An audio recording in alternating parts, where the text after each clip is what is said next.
Hello, you beautiful degenerates, and welcome to Links and Locks, the Action Network's golf betting podcast presented by Bet365. This is your 2024 Travelers Championship Tournament betting preview. It is the final signature event on the PGA Tour, but don't worry if you like 70-man, 50-man, and 30-man fields. We'll have those coming up with the FedEx Cup playoffs later this year, so you won't see. This isn't the last 70-man field that you'll see on the PGA Tour without a cut, but it's the last one of the regular season, one of the last big purses of the year. So if you're in one and done, it's a chance to make up some ground, whereas you don't have that many chances left. And it's a chance for us to hit an outright winner. Of course, last week, Spencer, you and Nick were on Rory McIlroy, all-time bad beat. I don't know if it was as bad as the Colin Morikawa at the Century last year, but none of those outrights ended up being worth anything. Congrats to any Bryson DeChambeau backers. What a win for him. But we're on to Cromwell, Connecticut for TPC River Highlands. Spencer, what's your best bet for the signature event this week?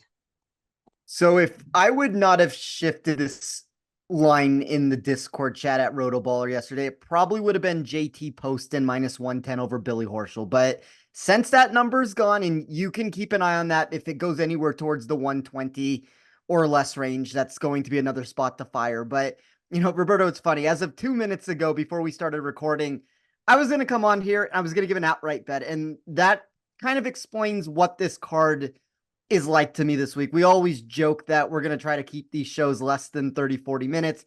Probably has the best opportunity of that ever happening. I say all of that to give this answer that I actually found a round one matchup that I really like over with our friends on Bet365.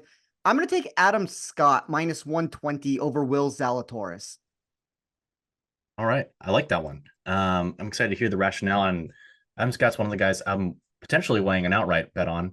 I've only got two outright bets, both at long odds, so we're going to workshop the rest of my card later on. And hopefully, if anybody else doesn't have any outrights or has room on their outright cards, it works out for them as well. And we learn a thing or two. But you've got in the first round only Adam Scott over Will Zalatoris. For my best bet, I'm going to go with Akshay Bhatia for a top 20 out there at plus 180. This does not include ties paid in full. Of course, be sure to shop around, especially in those placement markets. But before we can get into young Akshay Bhatia, why are you fading Will Zalatoris? I had this discussion last week where I faded Cameron Smith twice. First with Colin Morikawa, the second time with Tommy Fleetwood on Saturday and Sunday. And, it's one of those dilemmas that we run into in this space, Roberto, where not every single book has the same matchups. And I just want to preface all that before I give my takeaway on this. Anytime, almost any single time, I should say, some of these no-cut tournaments, I'm still looking for a little bit of upside on the player that I'm backing. But every single time that I give a matchup, it's always a person that I'm looking to fade. So in any of these directions, whether it's an article that I've written or a play that you've heard on here, the route to go would be to find a matchup against that opponent that I'm fading. Will Zalatoris, for me, the metrics have gone so south in my model, and this has been something that has been consistently popping up. We've seen some of these results be slightly better than they probably should have been because of this short game of his that has produced in spots where it's been over his baseline projection. But if you look at the core data and how it fits here for this venue, he's 54th for me in weighted proximity. He removes, or this course, I should say, removes the number one asset that he has with that long iron proximity play. I ran this category called expected total driving plus primary proximity zones. That just essentially just means who are the best drivers for this course and then mixing it with what the actual proximity ranges were projected to be here. That's a discussion that we can have with some of the changes that have been done to the course. So I don't know if we're going to get exactly the same expectations, but he landed 54th in that area. And then the one for me that was just the biggest problem, he was 70th in this field. That is not a mistake out of a 71-man field. He was 70th in this field in weighted strokes gained total. I have concerns with Zalatoris and the way that he's trending with his game right now. I always talk about overcorrections in the market, but I think this is the opposite of that situation where it's a player with a lot of namesake and a lot of notoriety behind him. And the market has yet to react to what he truly is at this moment of his career right now. It doesn't mean he's not going to get it back at some point, but I'm going to continue fading him in a lot of these spots. And, you've seen it if you've been following me on Action Network. He's been I mean, I would say he's probably been the number one fade candidate that I have almost every single week. And so we're going to continue here with Adam Scott over him in round one. Yeah, if you look at where Will Zalatoris has played well so far this season on the PGA Tour, every single one of these golf courses where he has a top 15 this year, he has 4 of them on the season, have all been on longer and more difficult golf courses where that long iron play comes in, where that long iron play is necessary. And at all but one of them, his tie for ninth at the Masters, 3 out of the 4, I should say, he has exceeded his baseline, like you said, with the short game where he's gained both on short game and with putting. And the putter overall has been poor this season. The short game has not been an asset. And we talked about this very early on this season. And I'm looking up the exact numbers right now. But looking at ball speed, Will Zalatoris now up to 175 on ball speed this season on the PGA Tour. But if we go back to 2022, he was at 180.77. So you figure that would go up maybe a mile per hour just given technology since 2022, but it's gone down 5 miles per hour. He was down at 172, 173 earlier this season, which is below the PGA Tour average, which is 173 and change. But he just doesn't have that same fastball with the driver. He's not as long. And he's noted that, hey, I may have come back a little bit early with the back injury. And if you're playing a lot of golf, especially at this point, where I believe he's playing for the 3rd straight week. Yeah, he is, because he tied for 41st at the Memorial, missed the cut last week at the US Open. So for him, the rest I think would help him out a little bit. But overall, I agree with you. And I'm going to tell you on this Adam Scott play. So let's make it our first in-pod play of the pod. 5 minutes in, I'm telling you on Adam Scott over Will Zalatoris. And there's somebody else that I've been fading along with Will Zalatoris from the Dallas area, who we'll get to later on in the podcast. But for my best bet, I'm going with Akshay Bhatia here. We don't love the 71-man fields for a variety of reasons. One of them is just that the outright betting board gets compressed. A lot of guys that you might see in the mid-tier, 70-1 at a full field event, 90-1 are at shorter odds this week. Akshay Bhatia is someone who's at 90-1 out there in the outright betting market. I think he has value there. We'll talk about that later. But I love him in the top 20 market. The weakness in his game is his short game. And this is one of the easier golf courses in terms of greens and regulation. The putting surfaces are relatively flat. So golfers who are strong with their putters can go nuclear out here. You're going to need to get into the 20 under par range to win. I know there's been a heat wave in the Northeast recently, so perhaps the course will play a little bit firmer and faster if they avoid some thunderstorms later this week. But still, it's going to be a glorified pitch and putt this week. They made some minor changes to the golf course. I don't think they're going to be that impactful overall, but it's going to be hit the fairway, hit the green with a short iron or wedge, and then it's going to be a putting contest from there. Akshay Bhatia is not someone who in 2023 I would have bet in this type of golf tournament. His putter was absolutely horrible last year, but he switched to the broomstick, and he has become the next one of those guys who made the putting switch and now is completely different. He's 42nd on the PGA Tour in strokes gained putting this year, which is very well above average. Of course, about 200 golfers in that statistic overall. So well above average. And he's also very accurate off the tee. He's sneaky long for his stature. And he also flushes the ball with his irons. He's got a ton of upside. He's just 22 years old. In these 70-man fields, 71-man field this week, it's tough to find value because there are already so many good golfers and you can't attack the top 40 market like we like to do a lot of the times. Shout out to Isaiah Salinda for cashing our 5-1 ticket last week. But Akshay Bhatia has upside that I think is a little bit less tapped into. He's been playing some solid golf, top 25 finishes at the US Open and the Memorial in the last couple of weeks, golf courses that are really challenging around the green. And now he enters at a course where that shouldn't be an issue for him. So I love his upside, but I also like his safety relatively in this field. And for a young golfer who I think hasn't quite shown all of the upside that he has, I'm going to take a chance on him in the top 20 market at plus 180. And by the way, he gained over a stroke and a third, or right at a stroke and a third last week around the green. Really impressive for him. Might have been able to putt the ball. I'm not going to put too much weight on that, but That should help him feel confident. And of course, the putter has some upside. And I feel like the Valero Texas Open, pretty tough course. TPC San Antonio, similarly par 70, where there aren't that many par fives. You get to 20 under there. If you can get to 20 under there, you can get to 20 under here at TPC River Highlands. A little bit of a different golf course with the proximity ranges, but still, I believe in Akshay Bhatia and his upside. So I'm going to be betting him outright, but my best bet is him in the top 20 market at plus 180.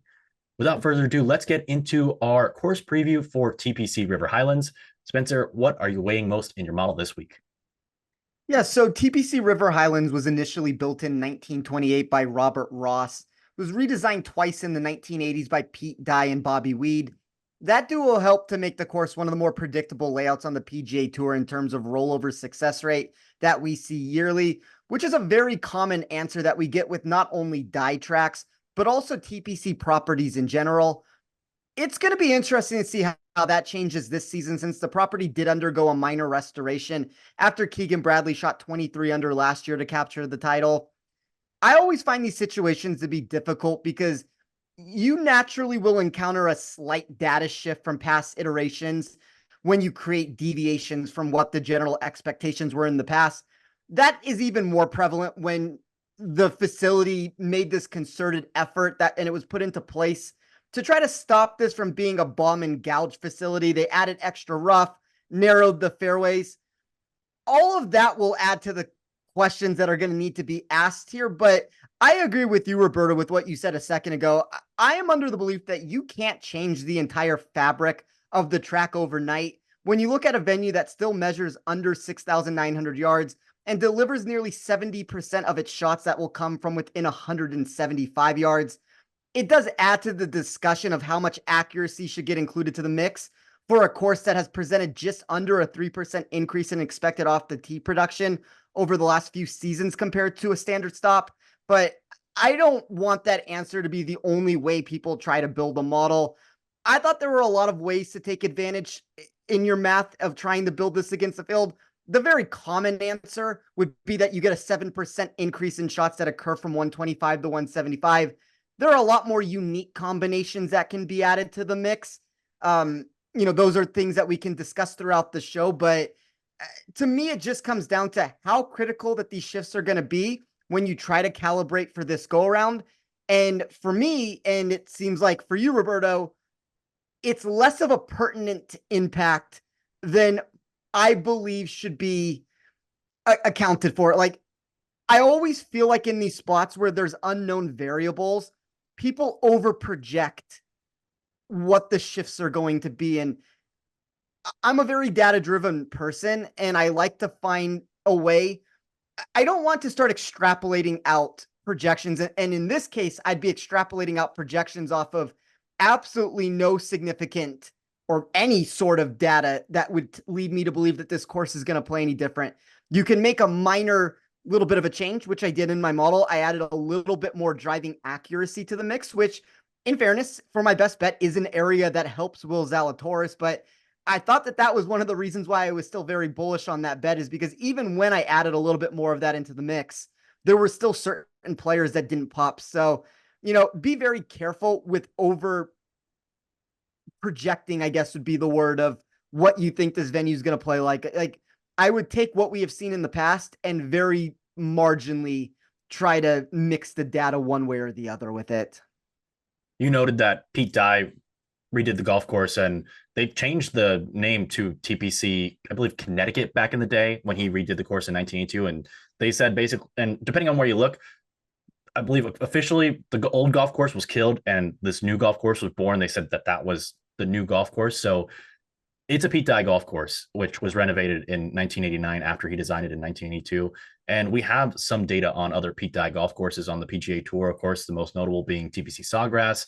And with this being a signature event, most of the signature events come at the big boy golf courses on the PGA Tour. You think of Riviera, you think of the Memorial at Muirfield Village. You think of these big time golf courses, not club down golf courses like the tournament this week at TPC River Highlands. However, the only other signature event at a club down golf course came at the RBC Heritage at Harbortown.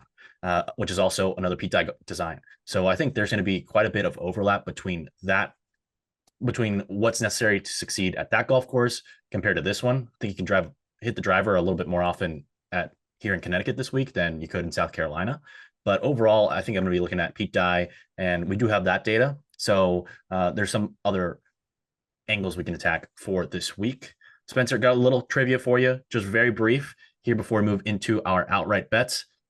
This is the shortest golf course on the PGA Tour so far this season at 6,835 yards. Can you name the only other golf course on the PGA Tour under 7,000 yards that we played so far?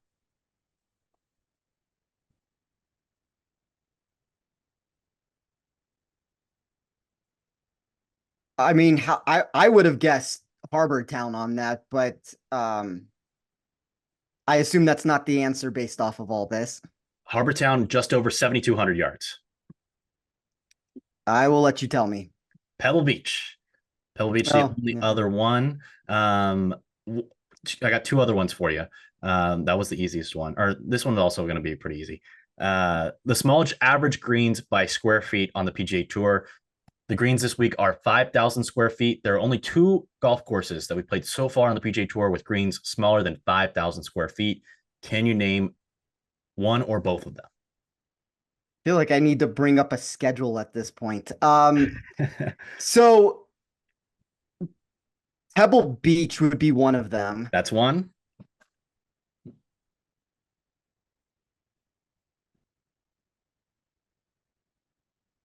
I'll let you tell me the second one. Harbor Town. We just said it. Good. You're close. I think if you wouldn't have guessed Harbor Town on the first one, you would have guessed Harbor Town on the second one. Harbor Town is the closest. Harbor Town is the only other one. Pebble Beach has the smallest average green size at 3,500 square feet. Harbor Town is second at 3,700. No other golf course shorter than 5,000 square feet on average. That's our trivia for today on the golf course. We'll see if we'll see if I can stymie you and Nick next week.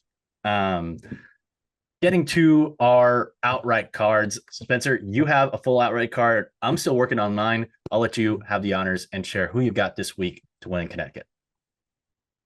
I wasn't planning to go this route when this week started. It's one of those situations, and I've discussed this quite a bit this season in general, but my model has seen this massive gap start to occur. And when I say a massive gap, it's legitimately a massive gap in the strokes gain expectations between some of these players. So you have three golfers inside of the PGA Tour that are gaining 1.90 shots or above. One of those names is Rory McIlroy, who pulled himself out of the tournament. The other two would be Scotty Scheffler at 2.54. Xander is going to be the only other option there. And that is the only other option that's going to surpass 1.50 shots. He's gained 2.10. We do have an additional 11 golfers that have exceeded one shot per round. Homa's going to be the low end of that at 1.01. Oberg grades the closest to Xander at 1.40. You can get all of those names inside my model. You can ask me to send you a screenshot on Twitter if you want to see the complete list there. But that answer of Xander being at 2.10 and Oberg being the third best player at this tournament at 1.40 is this reason why I continue to be so bullish on Xander weekly at his going rates that we're seeing. I've made this argument over the past 2 months that if you were to add any additional title to his profile at any point this year outside of his PGA Championship victory, I think he'd be a lot closer to Scheffler on the odds board. It's funny because this is probably the closest that we've actually gotten from this, but I'm fine going against what the public consensus seems to be regarding Xander's perceived win equity and trusting my numbers that showed him to be very close to Scheffler. I mean, it was pretty much neck to neck in a lot of ways that I ran it. So you can find him at 9-1 in the market if you shop around. As you know, Roberto, it's really difficult when you start with a sub 10-1 play to add an additional handful of wagers there. Everything else is going to have to be long shot wagers for the most part here. And one of those options that I am going with is the person who won at Pebble Beach, to bring it back to your question there. Wyndham Clark at 70-1. I understand what the sentiments are going to be with this play. It's you get a spot here where his game has gone south. This wager is not going to be for the faint of heart. The floor is lower than most people are comfortable backing, but outright betting is all about shooting for upside. We see that with him here with the par 5 scoring potential, the overall birdie making skills. I think he can make a run up this board at the price that we're getting. And I was kind of impressed by what he produced during the US Open. You look at where he finished, you get this disastrous final round 77 that plummeted him down the board, but I thought he started turning it around a little bit. These shorter venues inside of my model have been where he has popped more significantly than other venues. So I bet him at 70-1. I also took JT Poston at 100-1. The profiles aren't exactly the same with these names that I'm going to mention, but if you look at a Russell Henley, a Brian Harmon, a Tom Kim, those were a lot of players that, at least in some semblance of what I'm looking for here, had similar skill sets. The one main difference between Poston at 100-1 and any of those names that I'm talking about there is you're looking at Henley and Harmon, who are going to be more in that, like Henley's at 40, give or take. Harmon's going to be around the same. Tom Kim's a little bit more than that, but you're looking at this golfer that's not perceived to be in the same price range, while my model does believe he is right in that section. So I'm just going to take a price grab there. He ranks 6th in expected production at short courses, 5th when reprojecting the tournament to feature similar greens, fairways, and rough. I really like the spot for him. You could make an argument, and maybe this is kind of like the Bhatia discussion that you were having, where like the best way to play him might be as a top 20. I'm fine with anybody that wants to look there as a 2-1 wager, but I'm shooting for the maximum upside here, and I'll take Clark and Poston as the two names to go along with Xander. I don't think you should bet Wyndham Clark at 70-1 because our sponsor Bet365 now has him available at 75-1. So be sure to go and shop around as always. But Bet365 always has some of the best outright betting prices. And as a reminder, this podcast is presented by Bet365. Bet365 doesn't do ordinary, and that's why you get more boosts with them than with anyone else. Every day, they power up the odds on hundreds of bets to give you a chance to win more. Bet365 boosts specific markets, your winnings, and even parlays, and they don't stop there. Keep an eye out for their biggest and best odds with the incredible Super Boost. Check out the boost and see why it's never ordinary at Bet365. Must be 21 or older and present in Arizona, Colorado, Indiana, Iowa, Louisiana, North Carolina, New Jersey, Ohio, Virginia, or 18 and older in Kentucky. Gambling problem? Call 1-800-GAMBLER or 1-800-BETS-OFF in Iowa. Terms, conditions, and restrictions apply. All right. I've already shared my outright card so far. I've got Akshay Bhatia at 91, and I've got Wyndham Clark 75-1. That's it for me so far. I'd like to add more. I have waffled in and out, but thinking about betting on golfers, but I haven't quite done it. I thought about Xander Schauffele. I agree with you, should be priced closer to Scheffler. It would be a shame if he only won one golf tournament with the year that he's having statistically. He's going to get another one, I believe. And I don't want to miss out. But I don't want to have a single bullet card with him down at plus 750 pretty much across the legal market right now. So I am more bullish on him because you talk about those elite golfers. He's the best putter among them. And if you look at the other golfers in their stratosphere, he's still a better putter than most of them.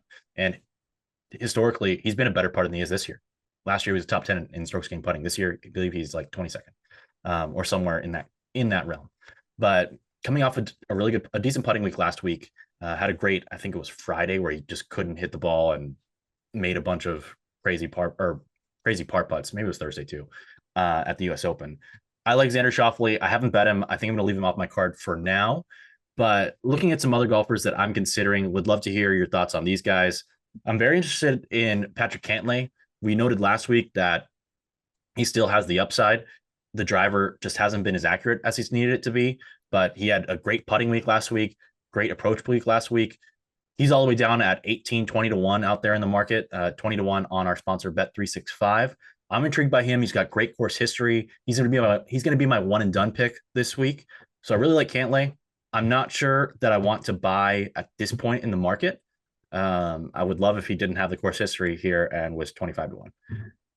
He also has done really well on Pete Dye courses. One of his best results so far this season being at the RBC Heritage. Also, our guy, Wyndham Clark, at the RBC Heritage and the Players Championship to Pete Dye Designs, 3 golfers beat him in those 2 tournaments because he tied for third and he tied for second, and really only 2 because one of those 3 golfers who beat him was Scotty Scheffler twice. He won both those events, which also makes me scared about this week because Scheffler shouldn't have been a great fit at RBC Heritage, but anytime there are 18 golf holes, the golf course is going to fit Scotty Scheffler better than anybody else in the world.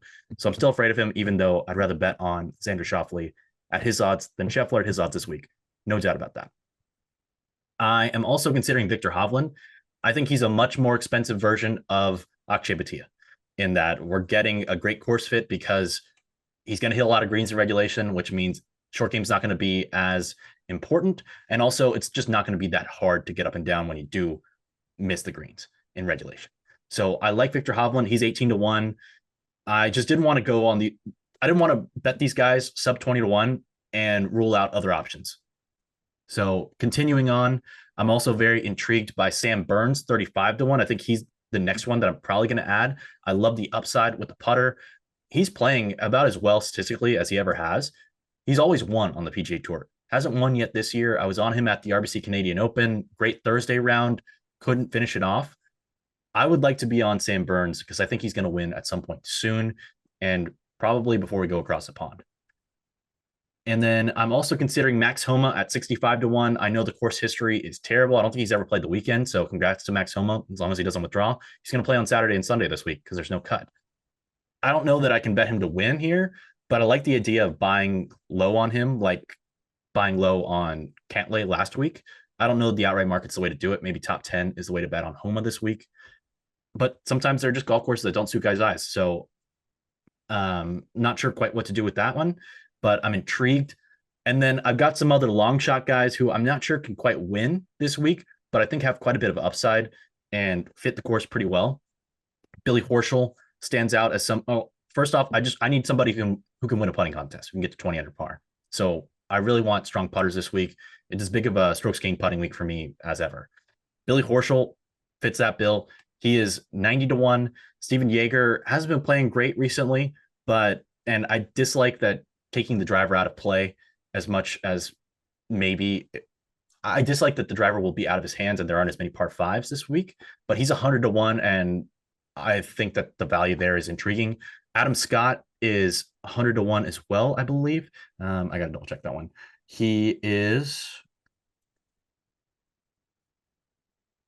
Adam Scott is 90-1 on Bet365. I think you can shop around, maybe find 100.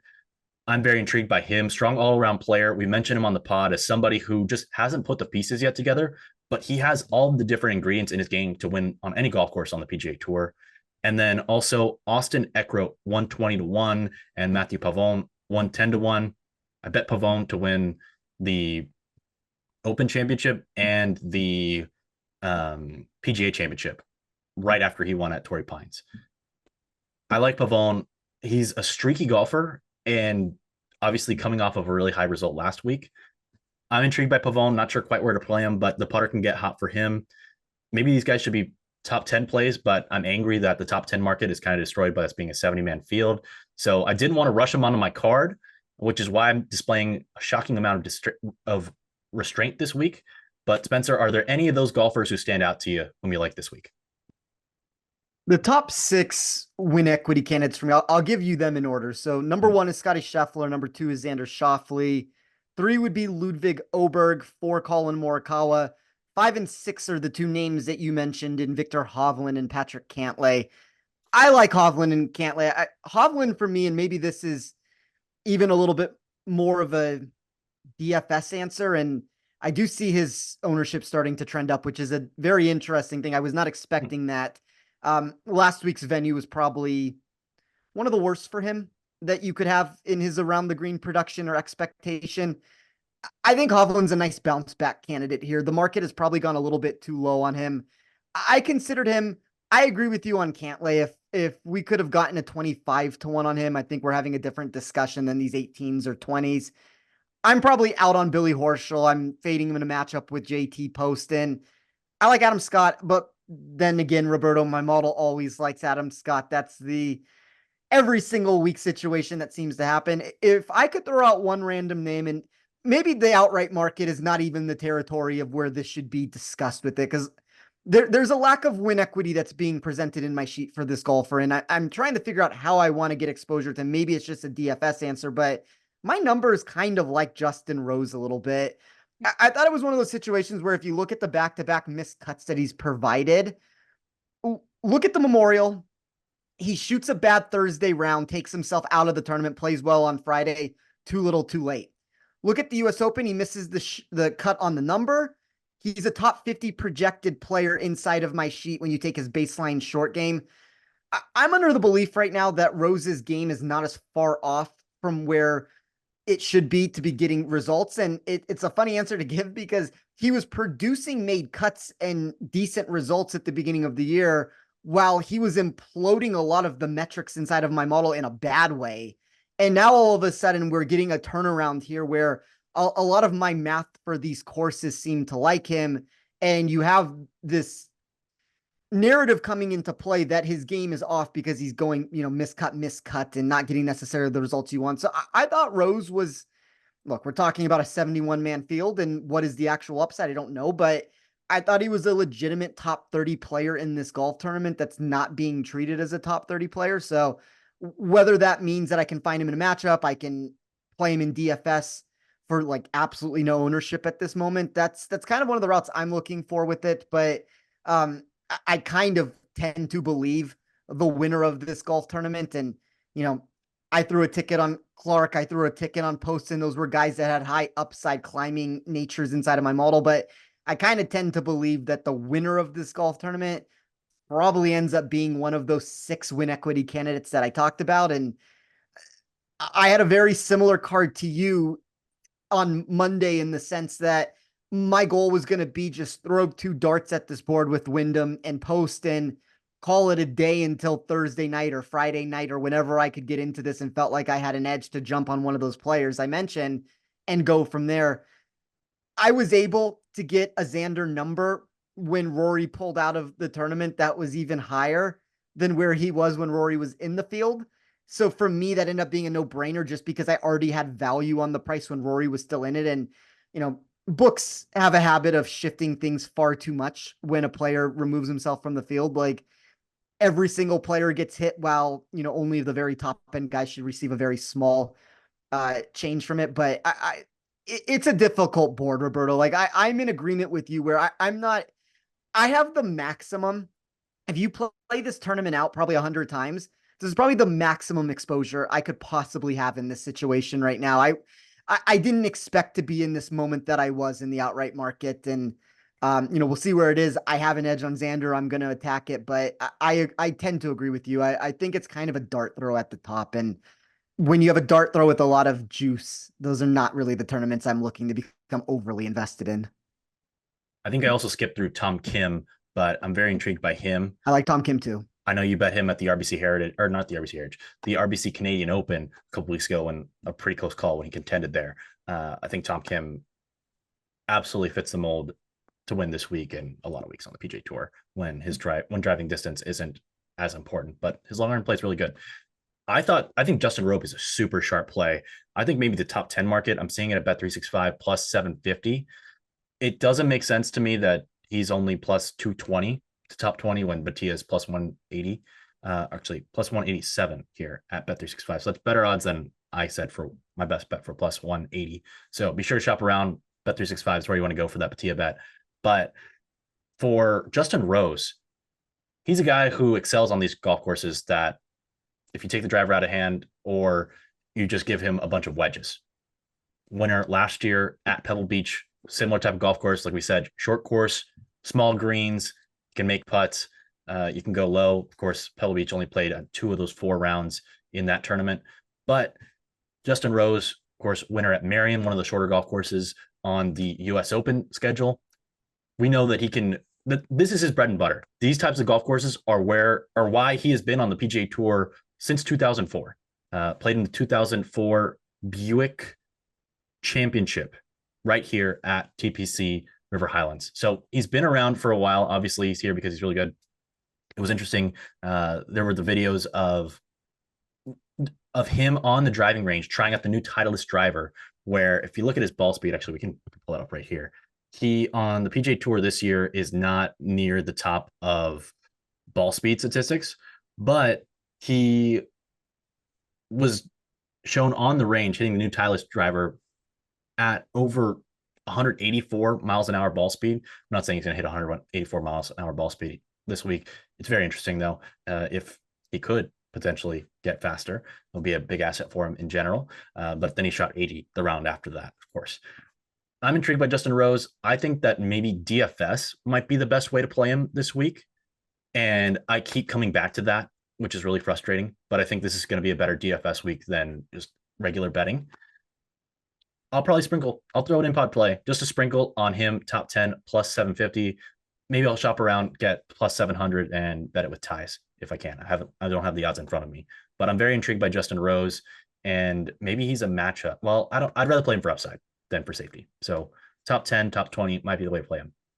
I'm intrigued there. And if you look at his iron play, it's really trending over the last few weeks. He's gained strokes on approach in 4 of his last 5 tournaments, whereas in the prior 10-ish tournaments, he'd only gained strokes 3 times on approach this year. So he's definitely trending in the right direction. The highlight of this last month coming at the PGA Championship, where he tied for 6th. Best putting week of the season for him there. But the putter is something that is an asset for him. And if we're walking into a putting contest, a pitch and putt contest, Justin Rose historically has shown this is where you want to bet him. So I like Justin Rose. I'm intrigued. And I'm going to shop around looking for him a little bit later. And Spencer, I'm going to add Hovland and Cantlay 19 and 20 to 1 respectively. So that'll round out my card with those two, Wyndham Clark, and then Akshay Bhatia. So hopefully it's one of those guys. And if not, maybe it's Schauffele, and I can get us some skin in the game later in the tournament. If we're talking about ball speed, and I mean, he produced last year. It's interesting of what's going on the PGA Tour right now with these sponsor exemptions into the tournament, because they should be putting Minwoo Lee. I mean, if we want to talk about somebody who has ball speed, like Minwoo is going to be top 5 on the PGA Tour in that area. He should be playing more of these events. The PGA Tour should be building around the fanfare that he brings out to these. He was electric last year playing the Travelers. Couple things. Justin Rose, 171 ball speed average on the PGA Tour this year. So the 184 that they showed on driving range, it's the driving range. Don't read too much into it. But significant uptick. Minwoo Lee, yes. 184. I mean, if you have it up in front of you, I assume that would put you in the top 10. Yes, that would be exactly 9th. Xander Schauffele is 10th at 183 and change. Finau is 9th at 183 and change. Finau's got it on cruise control, by the way. He could be number 1 if he wanted to be, which is why another reason why we left Tony Finau. Came really close last week. Shout out to him. Minwoo Lee, 2nd. Cameron Champ is 1st in ball speed. Totally agree. Wish we could see more of Minwoo Lee. He's a fun golfer. He's a character. We need more characters on the PGA Tour. People have talked about why the PGA Tour needs live back. I don't think they need live back. Brooks Koepka doesn't want to play in any tournaments outside the majors. He's not really an asset outside of Phoenix. He gets hyped for that tournament, for the WM Phoenix Open. He doesn't really care about the other ones. Rahm would be cool. He's not moving the needle. Cam Smith would be cool. He's not moving the needle. Bryson can move the needle. He'd be on feature groups just about every week. It'd be awesome. It's great content. Carrying the directional arrows at Augusta National, of course, had that 10 at the Memorial Tournament a couple of years ago. He was asking for I'll take any relief that you can give me from this route on the second shot on the 72nd hole. Absolutely great. We need more characters on the PGA Tour. Minwoo Lee is that. It would be fun to have him out there instead of your boy Webb. But it's a lot easier to fit more characters in the field with a cut. We can remove somebody like Billy Horschel instead of Webb. Hey, well, if Billy finds a way to win every year, or not every year, but he finds a way to win. You got to give him credit for that. Of course, a winner earlier this season on the PGA Tour in an opposite field event. Shout out to Billy Horschel. But hopefully he doesn't win this week. That way Spencer can cash his matchup bet. Spencer, I noted that I'm playing Patrick Cantlay this week, so I already had an inclination for that for one and done. So that's why I'm adding him to play card. We're fully going in Cantlay's direction. Could not be more nervous. Who are you playing for one and done this week? I should note that I was passed in our one and done pool. I had a measly $1.2 million lead, and the person who was in second, Michael Levoff, shout out to him, had Bryson DeChambeau, 4.2 million bucks. I'm now $3 million behind. It is the biggest lead of the first place person over the second place person in our one and done pool of the season. I need to get at least 7 figures this week to really feel like I have a chance going forward. I've been in that for 5 months now. Who are you playing this week at TPC River Highlands? I will note that Leboff does not have Patrick Cantlay available, which is why I'm playing him, because I know I have to be different. I've complained about this every single week, and it's funny, Roberto, and the cash ended up not being as great as it once looked on it, but I don't know where I deviated off the path. I probably in all reality is us starting a week early at the Century, because in every other one and done that I am in this year, I used Oberg at the US Open. I didn't have Oberg as an option. So I ended up deploying him somewhere in our contest. And it's been one of those situations where if you look at the top of my boards, I don't really have anybody left. So, I mean, I'm giving answers that are straight in left field. Last week was Minwoo Lee. I guess I could have used Bryson, and maybe that was a mistake there, but that really never crossed my mind, if I'm being honest with it. I thought Bryson was overvalued in the outright market, and what ended up happened with it, and the Rory ticket didn't get across the finish line. But I'm in a very similar boat this week where there's just, I mean, I could take an upside swing on Wyndham Clark. Maybe that's a route I decide to go. I think JT Poston is still interesting. The problem is, Roberto, though, like, who wanted to get into one of these elevated events? And I'm like, man, I feel good playing JT Poston this week when all the money's on the line. And maybe it ends up working, but that's kind of where I've put myself into a corner at this moment. We'll see what I end up doing. You've mentioned this is going to be there's a couple other tournaments where there's going to be a significant payout, but this is one of the last ones on it. It's just I don't have very many players. Like, I'd probably rather keep Wyndham. We're going through until the week before the Tour Championship, correct? Correct. We're going through the BMW Championship. So So I'll four probably big time purses left here. The Open, the week before in Memphis, where we're going to the FedEx St. Jude Championship, and the BMW Championship. Those are our 4 big purse events, $20 million. are you still have Wyndham Clark available, correct? I do, but I'm not And using and you're planning to use him at the BMW? Is that what the goal is right now? I've penciled him in there, but I have Hovland available, and I have Hovland available. Hovland was one of the guys I considered last week. I considered Hovland, Bryson, and Brooks in my final 3 guys mentioned on the show. Didn't want to use Hovland, so it was between Brooks and Bryson, and I pulled a Spencer and made the wrong decision. Yeah, I mean, that's what seems to happen. I guess based off of that, I'm probably better off. Look, I mean, if Wyndham Clark blows up on me, there's still going to be a payday, and I'm playing the game right now trying to get the most cashes. So, I'm leaning towards Wyndham Clark right now. I want to say I still have Keegan available. That could be a potential another option, and then JT Poston. But that's about the best I have on my board. Yeah, I haven't done my prep for Cherry Hills. I got moved off of that tournament for PGA Tour Live. I'm doing the Tour Championship instead. So I haven't been doing as much prep as I thought I would be doing at this point for that. So I haven't figured out exactly who I want to bet or who exactly I want to use for one and done for that week. So it's still up in the air, but I want to keep some options open. So that's why I'm keeping Hovland and Cantlay potentially for the last 2 weeks of our one and done. Yeah, that makes sense. Spencer, any of the bets on your card this week? No, the only other thing that I currently have is that Poston over Horschel bet, but it's going to be a very small card for me from top to bottom.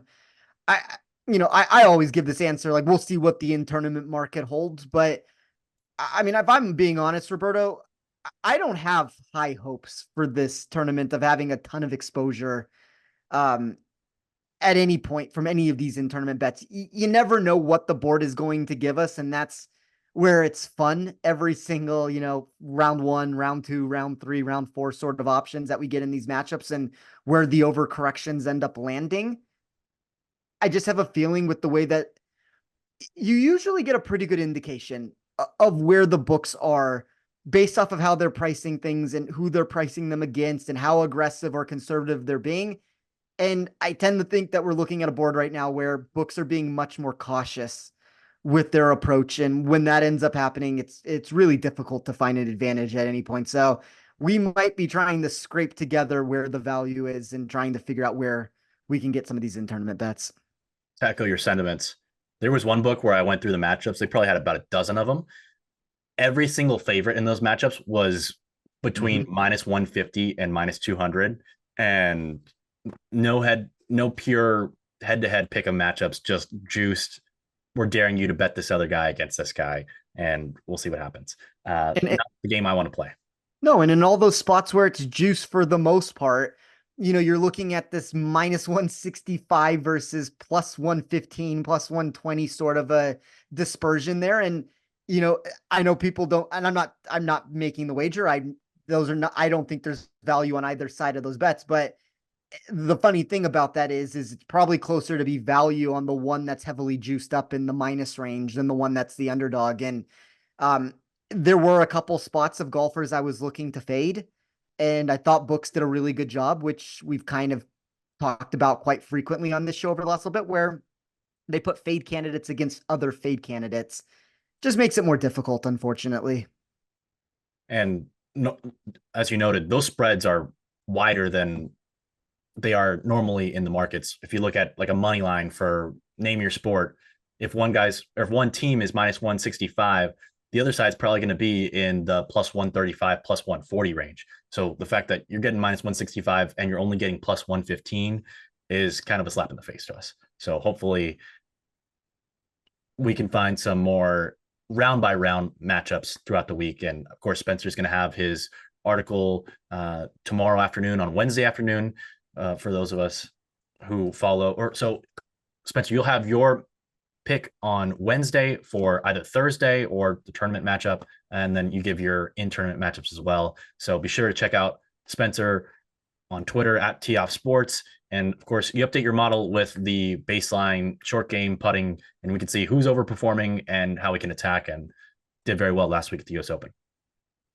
Yeah, it's my bread and butter market, matchups in general, but like as great as my pre-tournament matchups are, the in-tournament market is where it is consistently through, I don't know how many plays, I'd have to bring it up, but like over the last 400 or 500 plays, it's hitting at over a 60% rate. And, we're not laying heavy juice on any of those bets. Like the most you will see me get on one is usually minus 125, but most of the wagers are somewhere between plus 100 and minus 120. So there's always overcorrections that are going to be done just because, and I just want to throw this out there, like just because a player overachieved or underachieved doesn't mean that they all of a sudden become a play on the next day. I very slowly merge in a lot of those statistics with my pre-tournament data. Always make sure when you're doing in-tournament bets, because that's like one of the biggest mistakes I see people make sure you're still incorporating your pre-tournament information. There's a reason why we've run our models for an entire 4 days and how we think a tournament's going to play out. Just because for one day somebody decided to, even if you lost strokes with your ball striking, like that's not a recipe that you can't bounce back the next round with it. Like I thought Xander was a really prime example of that on Thursday at the US Open. Xander was put in the spot where he overachieved. There was really no other direction with that. Like my model thought he should have been outside of the top 40, and we lucked out in a position where he found himself still in contention for that tournament. That's why I was so optimistic he was still going to capture that title.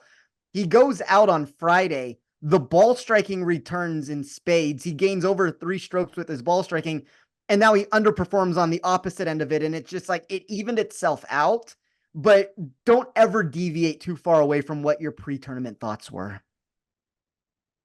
I wanted to touch on one other bet. Well, actually, I think I mentioned this earlier, but just to be sure, I have the Akshay Bhatia outright. My best bet was the top 20, which is at Bet365 at plus 187.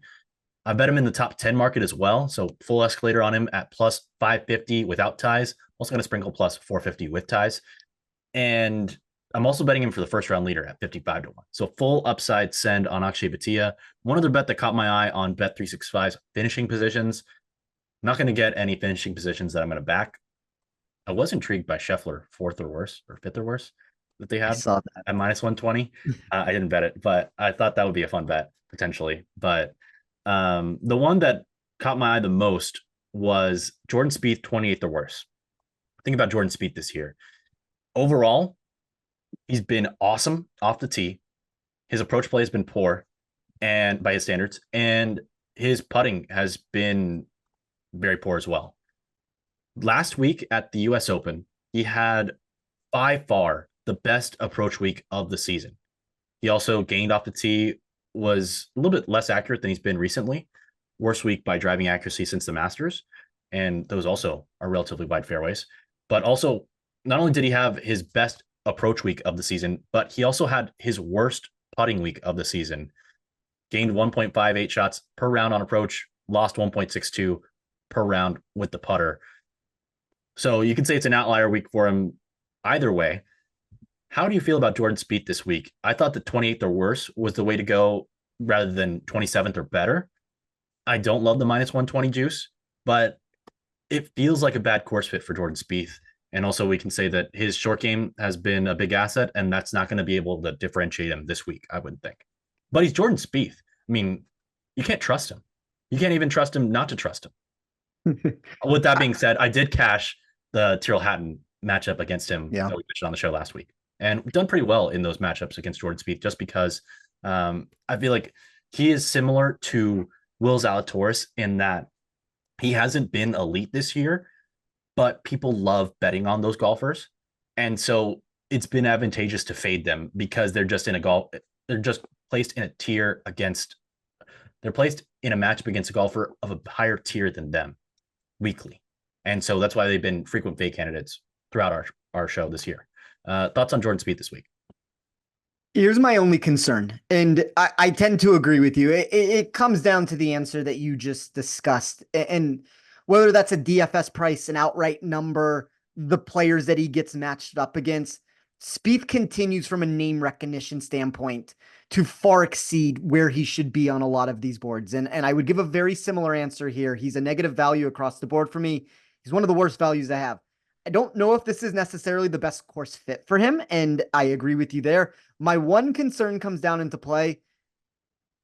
I think he's very close, very, very close to churning out a massive result. And what is a massive result for Jordan Spieth right now? I don't know. It's probably like, let's start with a top 10 finish and go from there and figure out where we can work ourselves up the board. But I mean, what are we at here? We're at 3, 6, 9, 10 consecutive rounds gaining off the tee.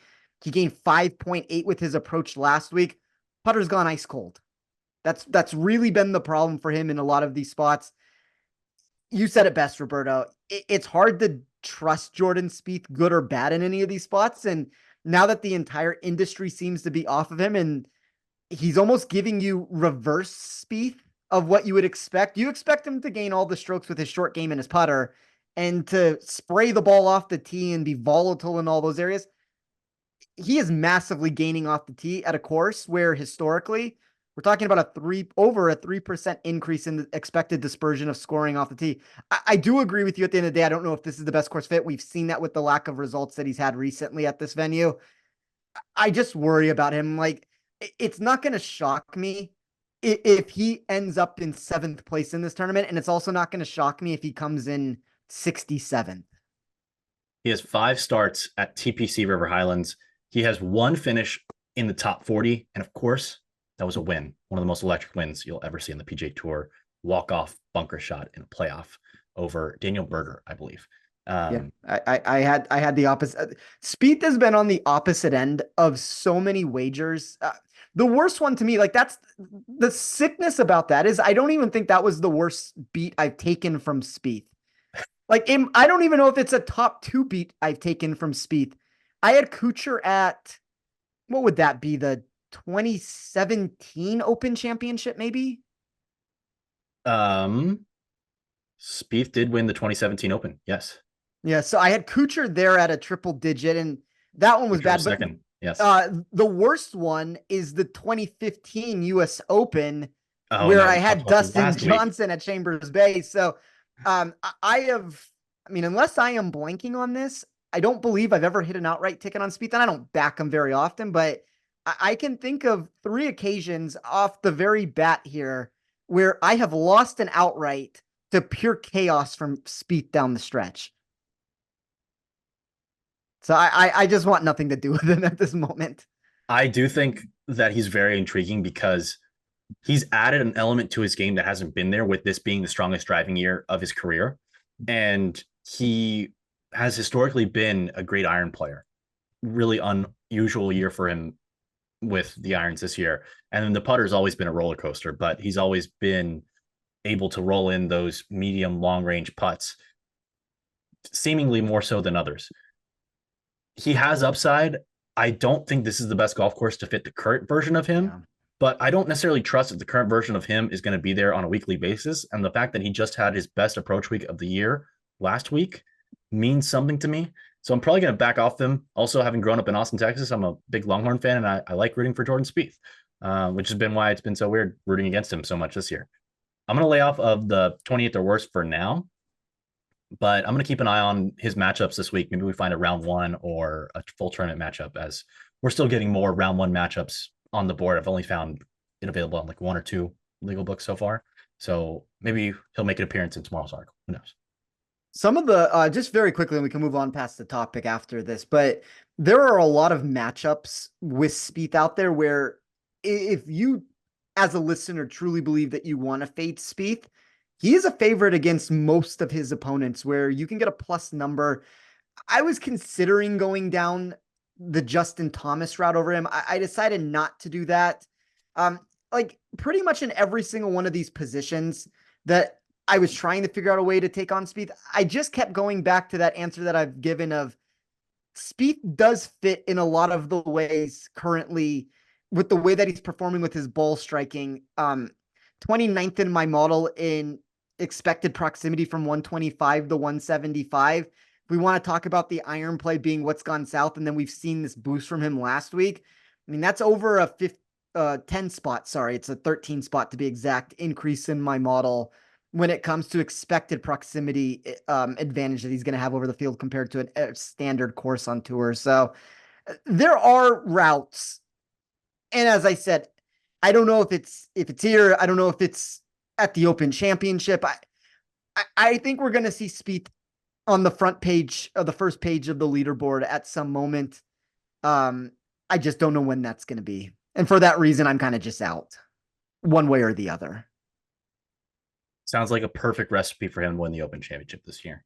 Just going to throw this out there. I think if he pops up, if and when, it's going to be at one of these bigger events, or it's going to be at a bigger ballpark, like a major championship venue. Royal Troon hosting the Open this year.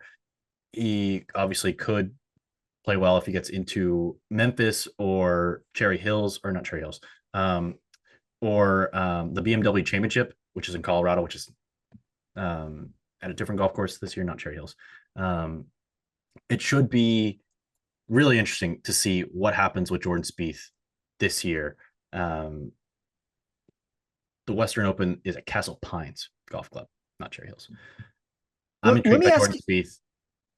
Let me ask you this question, Roberto. And I'm bringing it up myself. I don't know if you have it in front of you right now, but what is the best price in the market on Spieth to win the Open?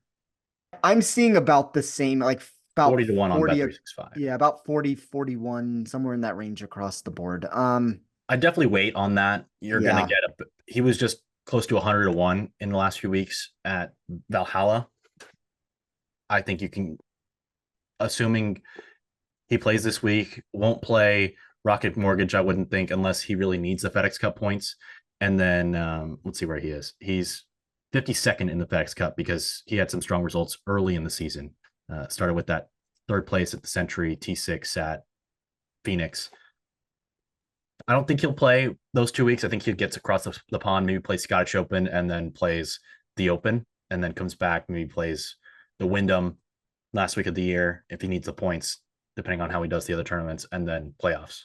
So maybe Memphis, the Open. Well, I think we'll Yeah, definitely be able to get a 65 to 1 if nothing special happens the next couple weeks. I agree with that. The problem is with any of these big name players, you never quite we keep talking about how books are being cautious in general, but when you look at some of these look ahead markets, you're going to get this cautious approach that comes into play until the week of the tournament that books feel comfortable that Spieth has still not shown anything. And that's part of the problem is you never quite get the drift that you're hoping for in these spots for what the current form is sitting with these players. So, um, not surprised to see markets. I found a 45 if you continue shopping, and maybe you could find even better than that if you look around, but I would want that number to be, I mean, in reality, I would like it to be over 55 at the bare minimum. I'd have to run the exact math inside my model to see what was fair. But when I was doing it the other day, it looked like anything in the 60 or higher range would probably be where the fair value was at this current moment. Correct me if I'm wrong, but I think the value in these look ahead markets to other major championships is oftentimes going to be on golfers who haven't quite peaked yet as far as their total golf potential. For example, last year, I bet Thigala 100 to 1 at the Masters. Obviously, he didn't win, but then he wins the Fortinet, and then he shows up to the Masters and he's 40 to 1. And I have this big bag of CLV, which never actually makes it into my pocket. But I think that's how you want to go about betting some of these major championship futures. The problem is sometimes these guys aren't even in the field yet, and you're betting on them to win a major that they may or may not even qualify for. So that's a rough way to lose a bet if they don't even tee it up. I don't know what year it was. Maybe you can bring it up, Roberto. There was a ticket that I placed, and I did this months before the US Open.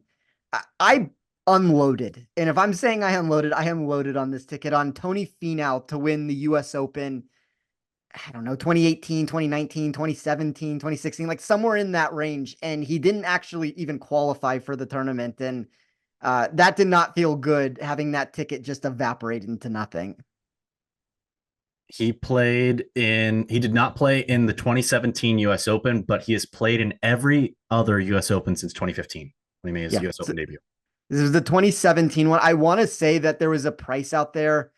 God, I don't remember what I got. It was triple digits. Maybe 150 to 1. It was a number that was, if he gets into the tournament and like as the market started getting closer, I remember like sites like Bet365 ended up putting up their totals, and Finau's 50 to 1, 45 to 1 at a lot of these books. You want to talk about closing line value on a player that's not even in the golf tournament? There's one for you. Reverse CLV, baby. All right.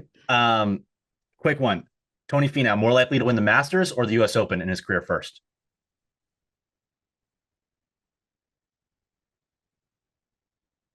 I'm gonna say the Masters.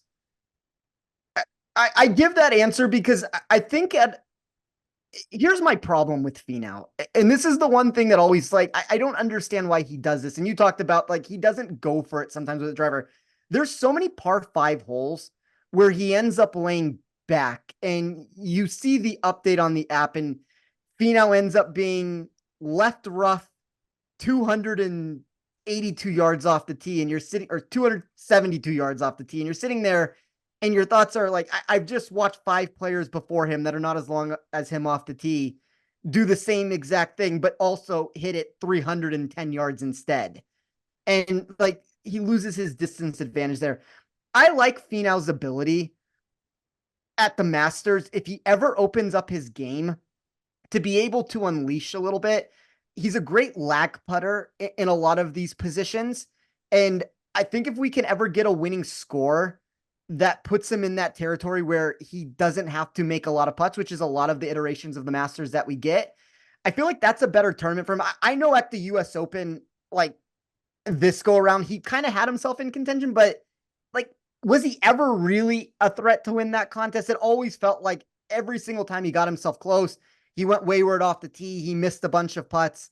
That's kind of my concerns with him in a lot of those events. I'll say the Masters, I'm starting to lose a little bit of hope that he's going to win a major. And if you would have asked me this 4 years ago, I probably would have laid a lot of money that Finau would be a major champion by the end of 2025. Now I'm starting to have some trepidation to that belief.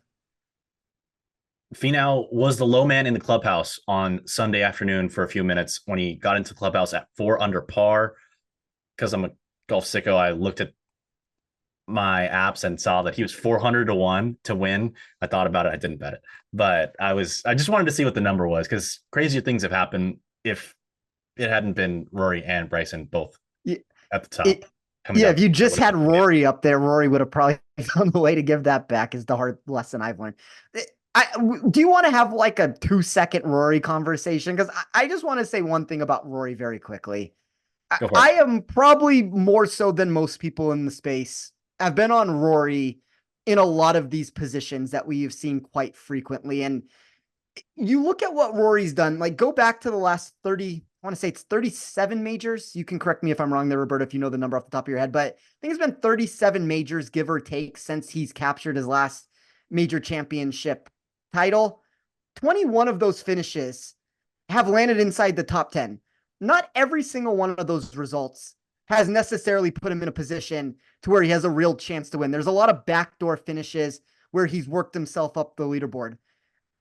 I keep talking, and it's a funny answer to give here because I've said there's 3 players in my model that have separated themselves from everybody else in the world. And we have some live golfers that are going to be thrown into the mix. And, a player like Bryson seems to be competitive still. You have some of these other names that the move has turned them in the other direction. And I don't know if that's going to last forever, but we have reached a moment where that's at least gone in that direction. Of those 3 players, Scheffler takes down the Masters, Xander takes down the PGA Championship, Rory should have taken down the US Open.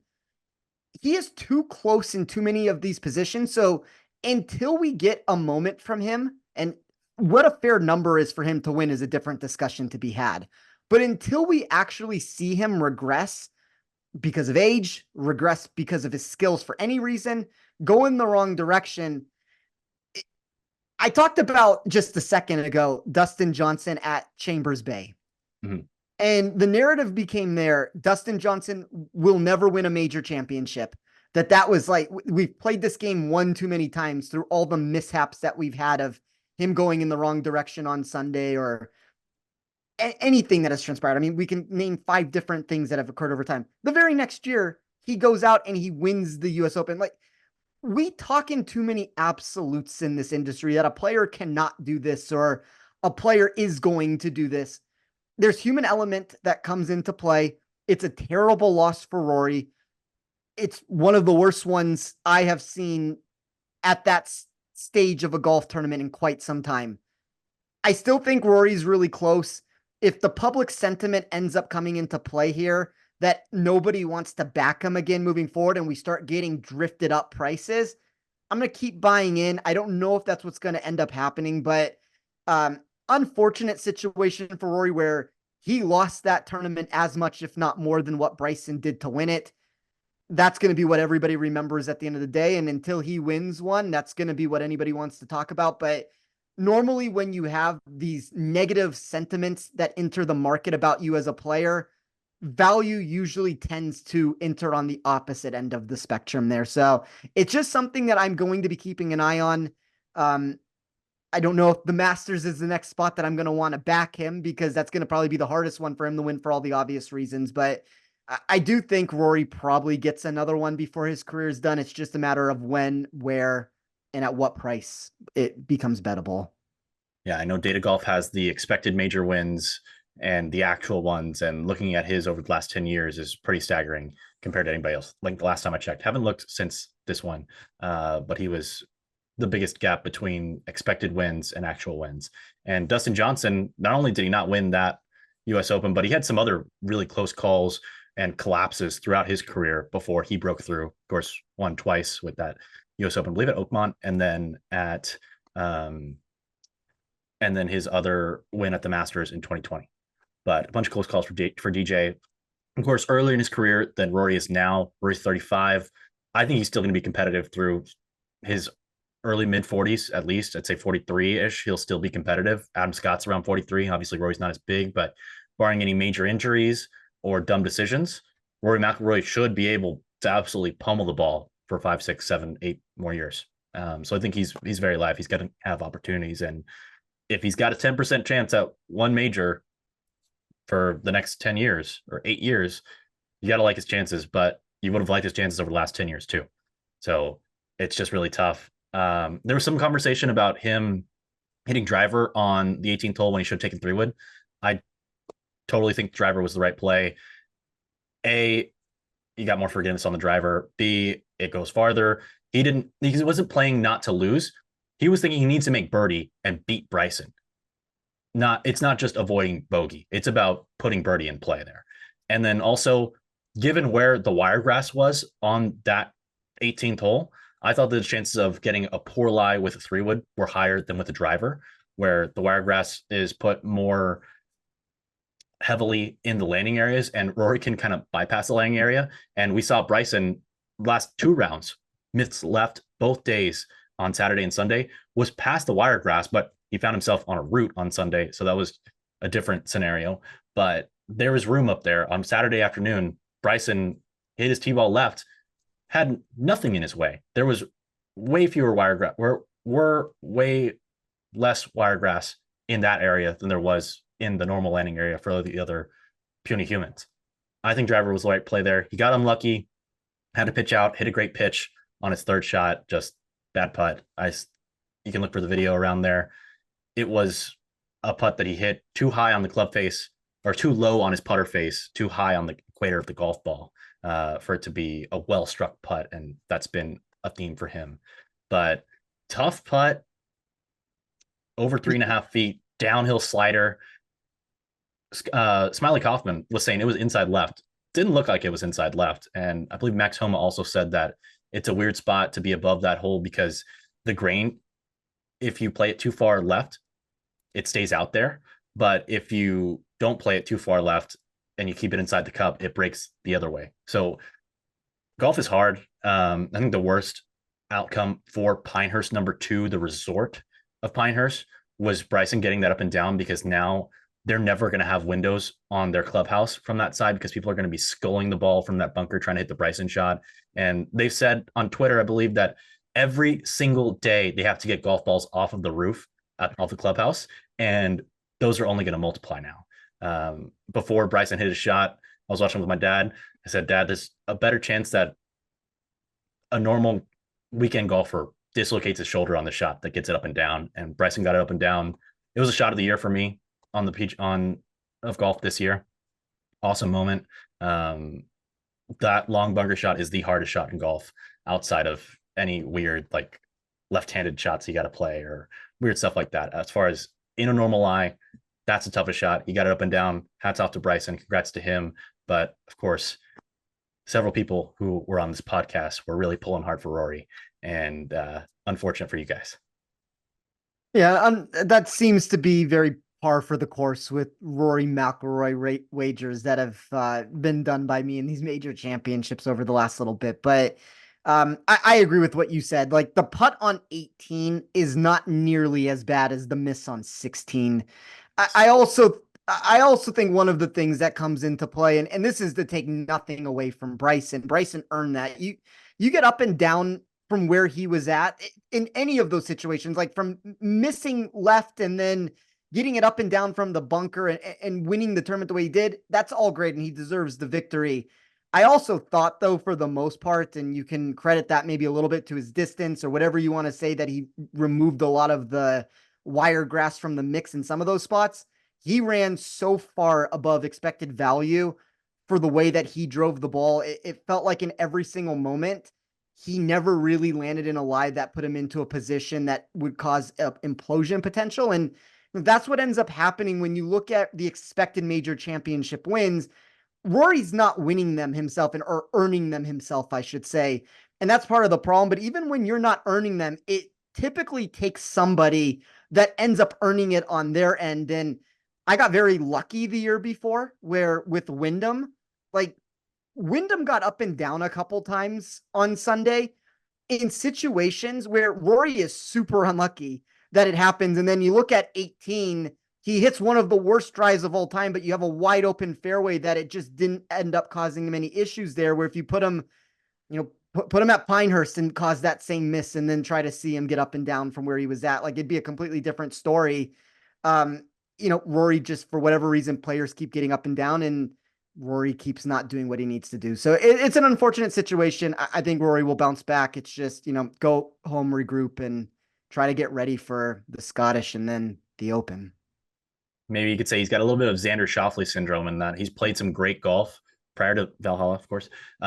He's played some great golf, but when he plays his best golf to date, somebody finds a way to play the round of their lives and beat him. I will also say I loved Pinehurst #2. My favorite golf course, maybe outside of Augusta National, to watch golf on. Augusta, the par fives are awesome. I think that's what separates it from, and it's a little bit more fun to watch just because there's more water involved and the sites are a little bit cooler. But as far as a pure test of championship golf, I thought Pinehurst #2 was incredible. I love the wiregrass. I love the unpredictability of it. And I know Brandel Chambly was complaining every time that Bryson got in the wiregrass that he wasn't completely stymied. You're not going to be completely stymied. But when Bryson missed his fairways, I believe he missed 9 of them. He only hit 1 green in regulation out of those 9 missed fairways. There was a stiff penalty to be paid. And a lot of times he didn't have a bailout spot to put himself in, or he couldn't get there. And he had some incredible up and downs. I thought his short game was an absolute masterclass on Sunday. And not only with that 18th shot, you could take that shot away, take that hole away. I thought it was still super impressive because given that he had to change his driver, his face normally has some curvature. He had bashed it in and didn't have the exact same club head. And he switched it out to another driver with less loft. And he noted that typically his miss is right on that type of loft. And he missed right all day. It looked like he overcorrected it and on the back 9 a little bit. And that 18th hole was a pull hook. So just not a great swing in general. But I thought he hit some nice drives. The club head didn't cooperate for him. He wasn't super offline with a ton of them. It looked like just a push and some club head related stuff.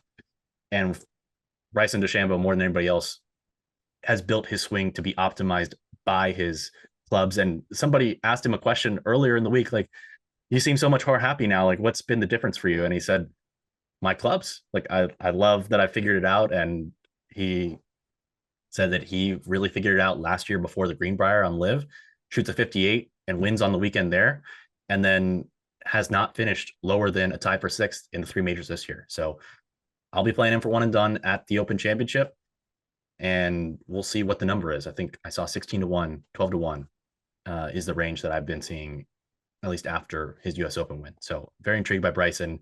Looking forward to seeing him there.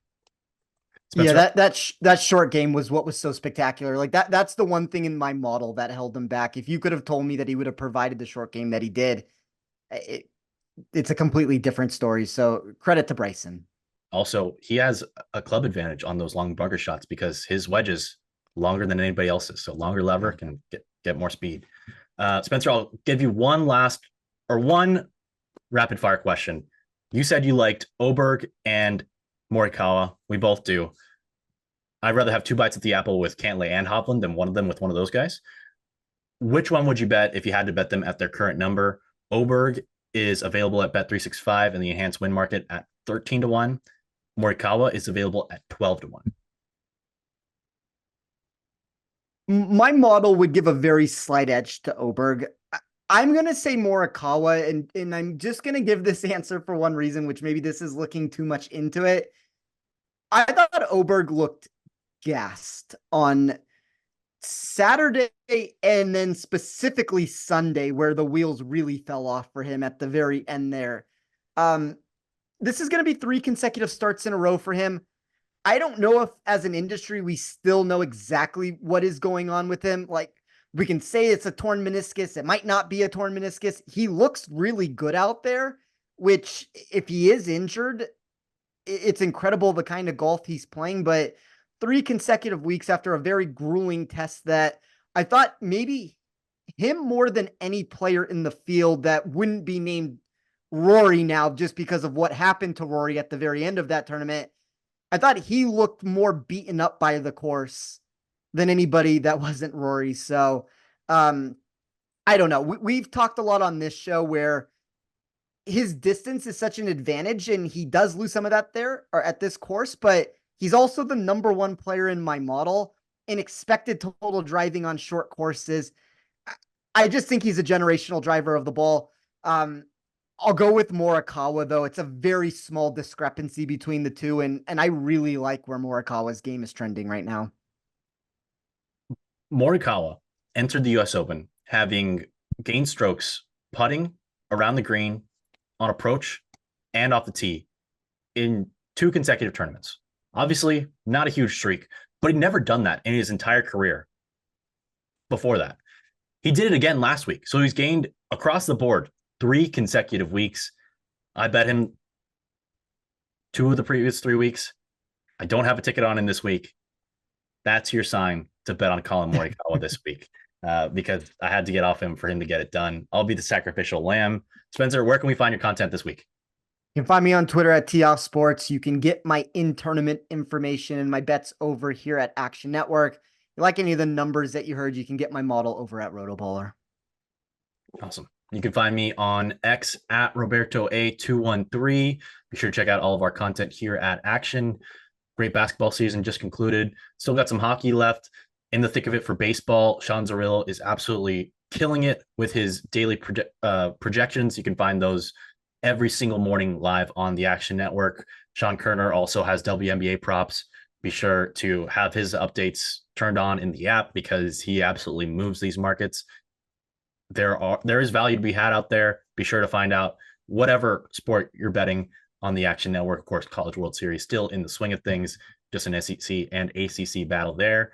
You can find all of our Action Network golf content online on the app, and then you can find our shows like this one on YouTube and wherever you get your podcasts. Of course, big thanks to everybody who helps out with our production, our producers, Noah Niederhofer, David Payne, and Matt Mitchell. Big thanks to, of course, our third partner here, Nick Bretwish. He's not here this week, but we'll have him back next week for the Rocket Mortgage Classic. I'll be on the PGA Tour live coverage next week, so it'll just be Spencer and Nick as far as picks goes. And also, of course, want to give a big thanks to you guys, our listeners, for supporting us every single week. If you like what you hear, be sure to subscribe, give us a like if you're on YouTube. Thanks again for tuning in, and good luck this week in Cromwell, Connecticut.